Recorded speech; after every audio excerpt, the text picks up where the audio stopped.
guys. So here we are, Monday evening, and boy, was it a Monday. So much of a Monday. It was non-stop at work. Just like go, go, go, go, go, go, go. All kinds of just kids on the move. Just don't know. So Monday's done, and we're going to be coming to this video on Tuesday. And topic for the Tuesday will be self-love. Because I don't know, but I feel that a lot of people struggle with self-love. Like, what is self-love? What does that mean? How do we define it? How do we figure it out? I feel that it's very hard because we have a hard time minimizing and bringing it all to ourselves. And most of us don't tend to be selfish people. We would rather others be happy and have everything they need before ourselves, right? So with that being said, to love yourself is one way that you have to take care of yourself, okay? Self-love is a state of appreciation for yourself. Duh. It grows from what you do daily, your behaviors, your physical work, how you're thinking, how your mind is going, spiritual growth. It's loving yourself, your well-being, taking care of you. It's fueling you. Well, what does self-love even mean? I mean, it sounds kind of weird. Yeah, I love myself, Diane. I do too. I love myself. And I do that by making myself a priority. Instead of giving my job 90 hours a week, or 2 weeks, I'm going to stop and I'm going to say I need a break. I deserve it. I got to fuel me to be able to help them. And that's hard because I'm one that really wants to give my all. And if I'm available, I'll go in. But I can't always do that because it's hard on me, right? Also trusting in myself. Knowing that I'm doing the right thing. I have debated this several times in my journey of counseling because I'm like, I don't know if I can do it. I just don't know if I can do it. But I can. And when I believe that I can, and when I trust myself, it happens. And amazing things happen and things go well. That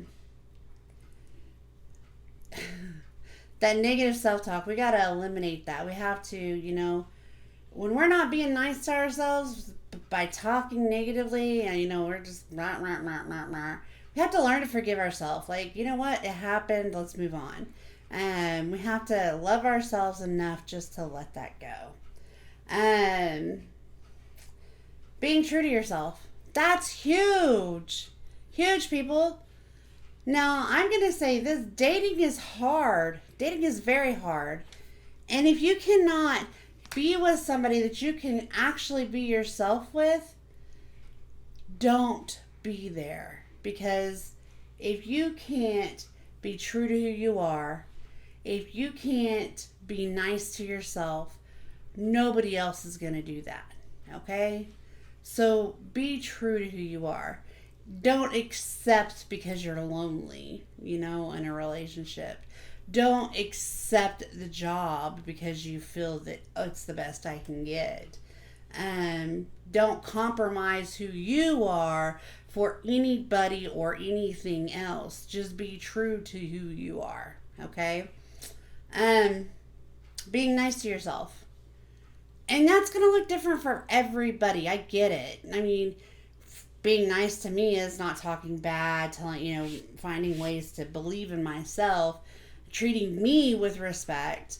But that's not how it is for some people, okay? So you really just have to be nice to yours. The last one here that I'm going to talk about with that, just for the starters, is set clear, healthy boundaries. You guys, boundaries are big. I don't know if many people believe the strength of a boundary, but it is huge. It's huge, okay? And as long as you have those boundaries up, you're going to help yourself. It's going to be hard, y'all. Setting boundaries is hard. It's one of those things, especially those who have kids, they say, set boundary with your kids. Well, you don't even have to do it with just your kids. It's your family. It's your friends. It's your coworkers. It's your job. It's all the things that you need to control and know that is safe and happy and good and feels good to you. Make sure, when it comes to work, don't let them bring upon upon a feeling of guilt or less self-worth, because they use, I'll give you $50 if you do this. Say no. That boundary is fine. Saying no is okay. So do it and enjoy it and go on. Another way self-love another example of what self-love is self-care. We have to practice self-care, guys. Nobody is going to care for ourselves. Like, nobody is going to get up in the morning and make sure we are doing our self-care. Nobody. Your significant other might help. Your child might encourage. But nobody else is going to create the self-care that you need. Because only you know the care that you need. So therefore, it's pretty monotonous there. You know what's expected. Listen to your bodies. Listen to your minds. Take a break from work. Do movement. Get up and walk. Put the phone down. That's a big one. And I'm really guilty here. And I really am. And I'm not afraid to admit that technology is the worst invention to me sometimes when it comes to your phone, everything that you can do on your phone. I will say that, I used to have this really bad Facebook addiction, and I don't now. I'm nowhere near on Facebook as much. Also with TikTok, I was kind of like, yeah, I love TikTok. I just, I don't go there because why? It's not healthy for me to feed into everybody else's drama or situations or whatever it may be. And since I've reduced that time, I feel better about myself, which is part of the self-care. Here's another one. What we eat, and I'm not even saying healthy eating. I mean, Common Core says that you should eat healthy. But self-care also means that if you want a damn malt, go get a damn malt. It's not going to kill you to have that malt, right? It's letting yourself just be loved for who you are and you loving yourself for who you are, right? So how do we do this? What do we do to improve our self-love? What do we do to improve what that looks like? How can we help ourselves? The first step, guys, is be mindful. Be aware of what's going on. Be aware that you're sinking and you need to start caring for yourself. Okay? One of the things that I tell people is if your cup isn't full, your cup can't run over to help anybody else. It has to stop. And when you're dealing with an empty cup, you ain't got to have nothing to share, right? So take care of yourself. Be mindful of what's going on. Be aware of the situation. And then just take actions. Do what you need to do based on the need rather than the want. If we all did things that we needed, the world would probably be a lot more different because we're a want society. Like, it's all about what I want instead of what, we don't care about the needs as much. Then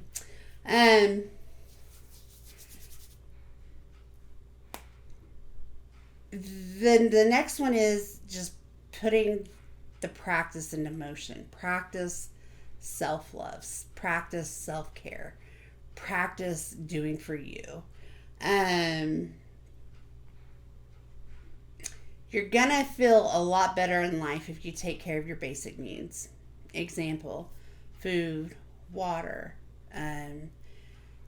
housing, all of that. If all of that's taken care of, everything beyond is a little bit easier in life. Because if that's not taken care of, it's a struggle and you're kind of just in chaos and it's harder to love yourself. Okay.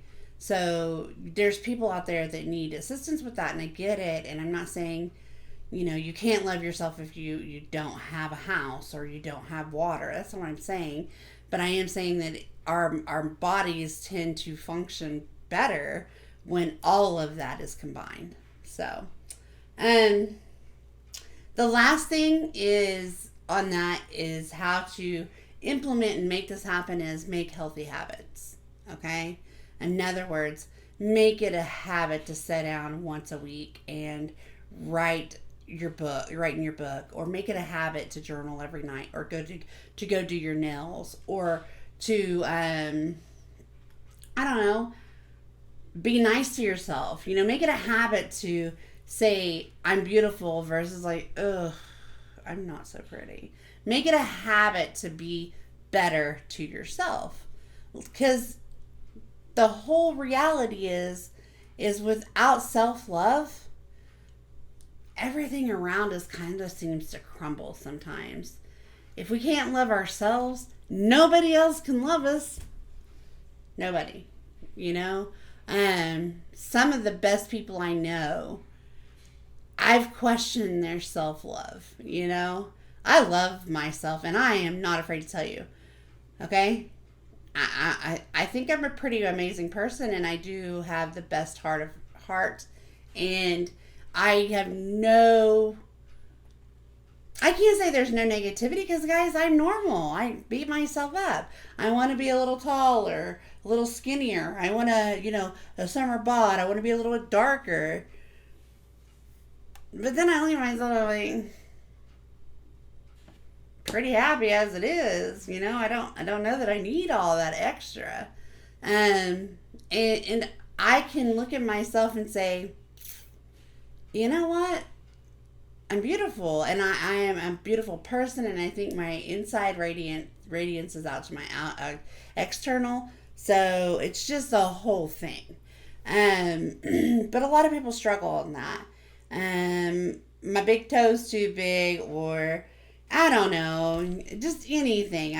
I'm only a customer service representative instead of a manager. There's just so much that falls into creating negative thinking. And if we can create habits to prevent that from happening, guess what, guys? Self-love will be pretty damn natural. I can recall when I first got divorced. Okay, so I think I got divorced in 2015. That is horribly wrong.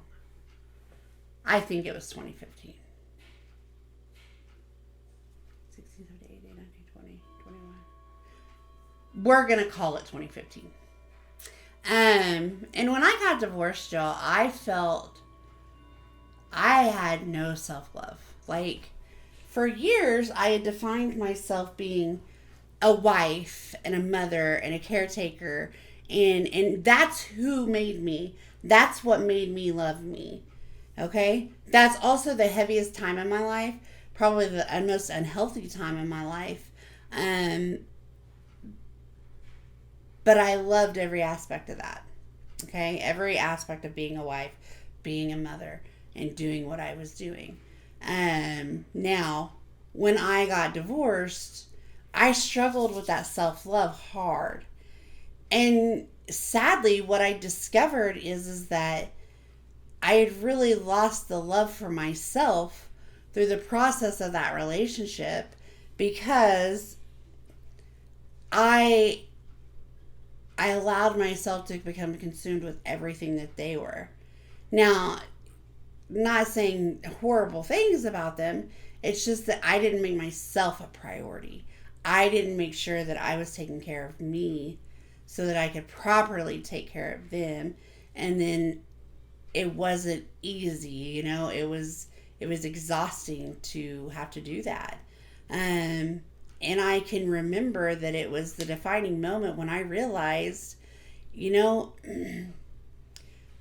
everybody says divorce is horrible. And then I didn't want to be a divorced person. That's not what I set out to be. But at the end of the day, when the divorce was done and I let my feelings process and I went through that situation, I was able to come out of that and be a stronger, wiser, warmer, loving person. And I say that because I no longer had to consume my thoughts and my thinking about being a wife and a mother and a caretaker. I had to consume my thoughts on how do I make me okay every day when I wake up. I had to learn to love myself. Well, I went into a really bad, dark situation after that. Like, really dark. Okay. And I was like, that made me question, well, I thought I loved myself. If I love myself, why would I get into that situation? Well, it's because I missed that needing to be needed situation. So I jumped into the first situation, which was horrible, horrible, horrible. And I again lost the love that I had for myself. So once I was in it, I was more there for the need than I was for the caring. Like, it wasn't for me. I didn't love myself. I was just okay with it because at least I was being needed, right? So I came out of that relationship and I had to struggle some more, and I had to, regroup and refocus because, guys, this isn't something that it's just handed to you. It's not just love yourself. No, we have to focus and we have to regroup and we have to do what we need to do to make this happen on a day-to-day. Now, in closing with this, what I want to say is there's going to be days that you're not so great at loving yourself. It doesn't mean that you're a failure. There's going to be weeks that you're like, oh, God, this week has been rough and I'm just not good, or I'm not this. It doesn't mean that you're bad. It just means that it's been a rough week. Everybody thinks that everything is bad now. And to be honest, who says that that's not normal? Like, I'm sure growing up, my mom probably had the same thoughts, as I do. But the thing is back then when I was growing up, it was handled differently. The way that we handle society today is completely different. And there's such a shift and change. It's a me state. And it seems that people love themselves, but in reality, they don't even love themselves. They love the idea that they're getting attention, is what I feel. That's my opinion. It's all about me. What can I get? And so if you would just stop thinking, what the attention I can get. Think about the attention you can get if you inverted that feeling or that work or that thought process internally and said, I can give myself that attention. I can give myself my nails being done. I can give myself a pat on the back. I can say that's attaboy. You can do that yourself. So love yourself. Because when you start loving yourself, things will start coming together. And life will just be a great journey that you're just like, yes, I'm so glad to be here. But that's our Tuesday. And I just want to thank you guys again for hanging out and being here and being part of me and my day. And thank you so much for letting me come onto your screens and just talk to you and motivate you a little every day. We will be back tomorrow with another video, a great video. And so I'm going to end this with a thank you again. Please like, share, and subscribe. Hit the bell, and that way you know when I'm coming on. And until tomorrow, you guys have a great evening. Thank you.